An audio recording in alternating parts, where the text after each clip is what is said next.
Hello दोस्तों, नमस्कार। मैं विक्रम कुमार और आप देख रहे हैं जय भीम लाइव।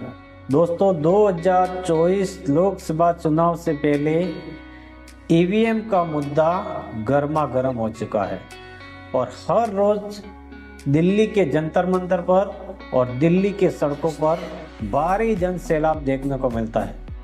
दोस्तों, साथ ही साथ आपको मैं बता दूं कि हमारे सुप्रीम कोर्ट के तमाम जो वकील हैं वो दोस्तों लगातार ईवीएम को लेकर आंदोलन कर रहे हैं। लगातार उनकी मांग उठा रहे हैं कि हमारे देश में ईवीएम को हमेशा के लिए बैन कर दिया जाए, ईवीएम पर पाबंदी लगा दिया जाए, क्योंकि ईवीएम पूरी दुनिया में बैन है। क्योंकि ईवीएम में धांधली होती है, ईवीएम में गड़बड़ी होती है, ईवीएम से वोटों की चोरी होती है। क्योंकि दोस्तों, वोटों की चोरी से लोकतंत्र को खतरा है, लिहाजा लोकतंत्र को बचाने के लिए भारत में भी ईवीएम को बंद कर देना चाहिए। तो दोस्तों, फिलहाल पूरे देश के कोने कोने से आवाजें उठ रही है ईवीएम के खिलाफ। दोस्तों, आपने देखा भी होगा कि दिल्ली के जंतर मंतर पर ईवीएम को लेकर एक बड़ा आंदोलन किया गया था और दोस्तों जिसमें देश के कोने कोने से लोग शामिल हुए थे, पहुंचे थे इस आंदोलन में। और दोस्तों, जिसको देखकर चुनाव आयोग भी फड़फड़ा रहा है। तो दोस्तों, ईवीएम के मुद्दे पर आखिरकार ऐसा लग रहा है कि चुनाव आयोग भी दबाव में आ गया है।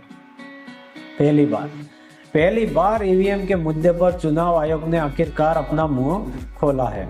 तो दोस्तों, इससे पहले चुनाव आयोग हलफनामे के द्वारा ईवीएम की बात कर रहा था, लेकिन इस बार चुनाव आयोग ने कैमरे के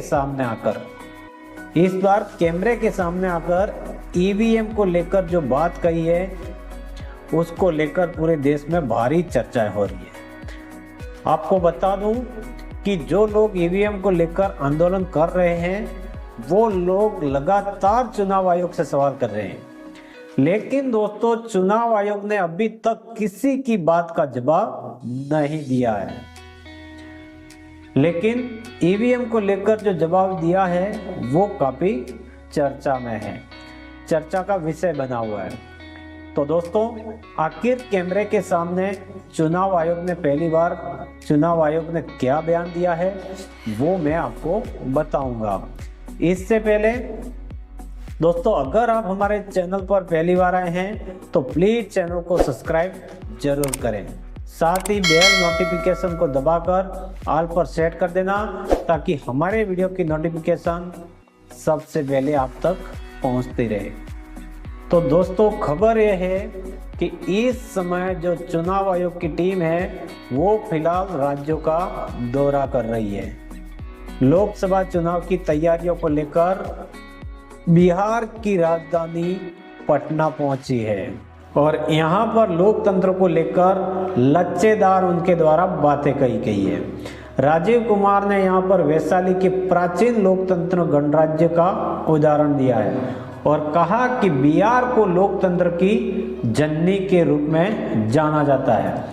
तो दोस्तों, मैं आपको बता दूं कि हमारा भारत आज़ादी के बाद दुनिया का सबसे बड़ा लोकतंत्र है, लेकिन दोस्तों जिस तरीके से ईवीएम को लेकर सवाल खड़े हो रहे हैं उससे ऐसा लग रहा है कि हमारे देश में लोकतंत्र दुनिया में सिर्फ नाम मात्र का रह गया है, सिर्फ लोकतंत्र नाम का बचा हुआ है।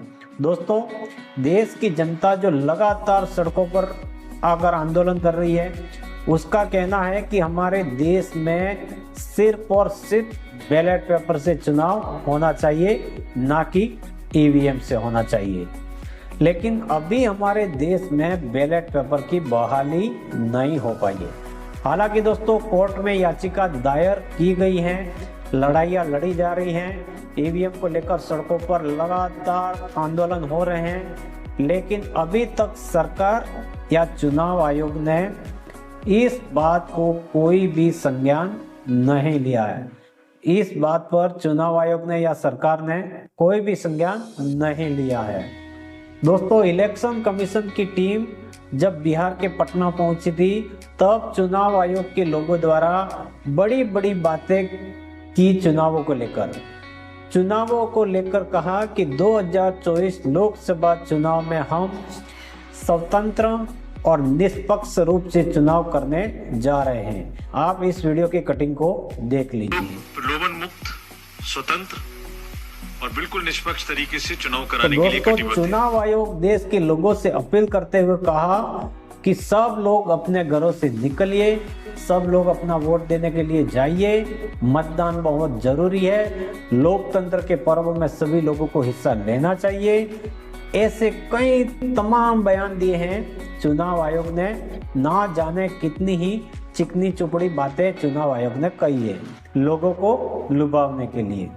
लेकिन जब बात आई ईवीएम को लेकर जब प्रेस कॉन्फ्रेंस में लोगों ने कहा कि ईवीएम पर लोगों को शक है, तो इस सवाल पर चुनाव आयोग ने देखिए क्या जवाब दिया है।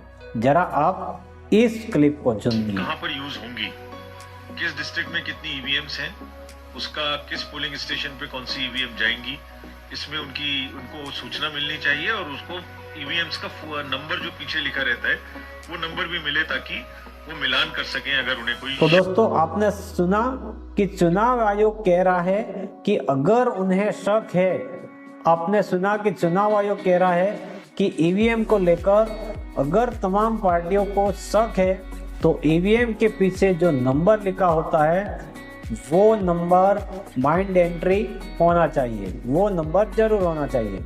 क्योंकि दोस्तों, कई बार ऐसी गड़बड़ी पाई गई है मतदान केंद्रों पर जहां पर ईवीएम के पीछे नंबर गायब थे।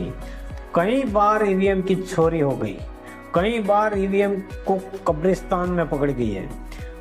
दोस्तों, मध्य प्रदेश चुनाव के दौरान आपने देखा होगा कि किस तरीके से ईवीएम की धांधली सामने आई थी।